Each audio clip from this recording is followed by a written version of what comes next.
Paytaxt Bakıda köklü ağacların kütləvi şəkildə kəsilərək yerində tikinti aparılması ilə bağlı növbəti faktlar ortaya çıxıb. Bu dəfə məsələ Kristal Bakı şirkətinin layihəsi olan Park Əcəmi Yaşayış kompleksinin tikintisi zamanı baş verənlərlə bağlıdır.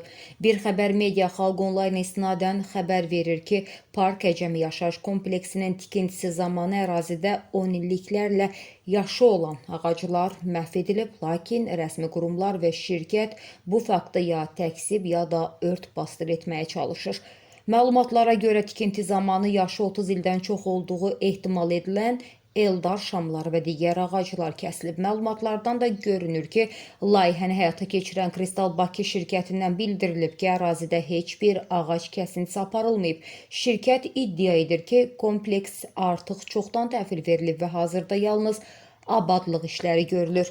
Ancaq ortaya çıxan faktlar bu açıqlamaları ciddi şübhə altına alır. Daxil olan görüntülərdən də aydın olur ki, ərazidə əvvəllər mövcud olan çox saylı ağaclar artıq yoxdur.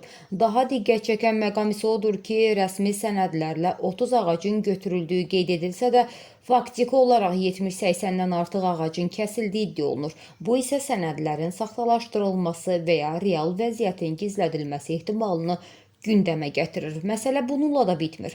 İndiki halda əsas diqqət Ekologiya və Təbii Sərvətlər Nazirliyinin tabeliyində fəaliyyət göstərən qurumların üzərində cəmləşir.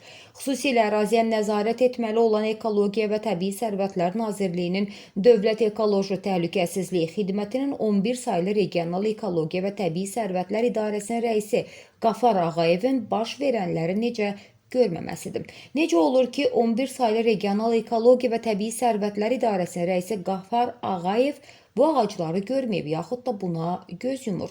Bu suallara aidiyyatı qurumlar, eləcə də 11 saylı Regional Ekologiya və Təbii Sərvətlər İdarəsinin rəisi Qafar Ağayev öz aydınlıq gətirməlidir.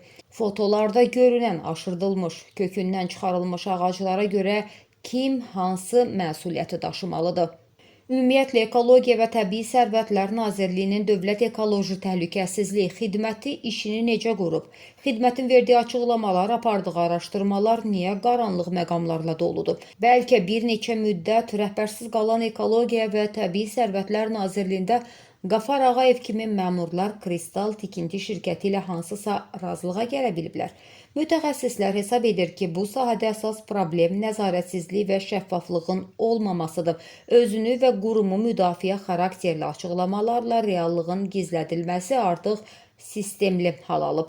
Hazırda isə əsas sual açıq qalır. Park Əcəmi ərazisində həqiqətən nə baş verib və kəsilən ağacların real sayı nə qədərdir? 70-dən çox məhv edilən yaşıl ağacların sayı hansı qayda ilə rəsmi aktda 30 ədəd göstərilib? Qeyd edək ki, sözgedən şirkət deputat Ağalar Vəliyevə məxsusdur deyə mediada yayılan iddialar hələ ki təkzib edilməyib. Səsləndirilən iddialarla bağlı bütün maraqlı tərəflərin mövqeyini işıqlandırmağa hazırıq.